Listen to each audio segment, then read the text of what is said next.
Bonjour, je suis Anne Mény, professeure en management à HEC Montréal.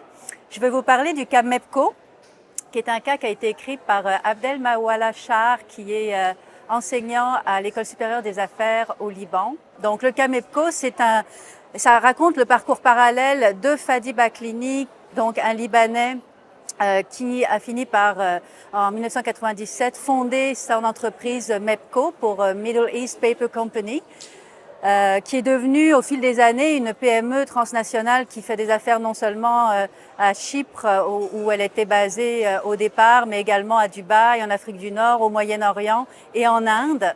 Donc en quelques années, l'entreprise a pris beaucoup d'envergure et le cas retrace le parcours à la fois de Baklini et de MEPCO. Il y a plusieurs objectifs pédagogiques au cas. Les deux principaux, c'est certainement de réfléchir au parcours entrepreneurial de Fadi Baklini. Le second objectif est plus centré sur la personne, parce que le cas est basé sur plusieurs entrevues avec Fadi Baklini et aussi une entrevue avec certains de ses cadres.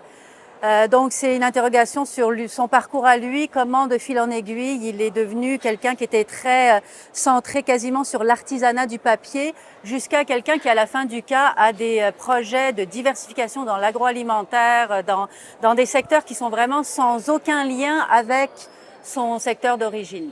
C'est sûr que le cas, de par sa conception même, s'adresse à au moins deux catégories d'étudiants. D'abord, en tant que cas qui documente une entreprise libanaise et qui fait affaire beaucoup au Moyen-Orient, des étudiants de ces pays-là sont très intéressés à avoir des cas sur leur milieu à eux, sur leurs entreprises à eux. Et ça s'adresse aussi à des étudiants plutôt européens et nord-américains, donc qui souvent ont envie d'avoir des cas sur des marchés émergents dont ils savent assez peu de choses.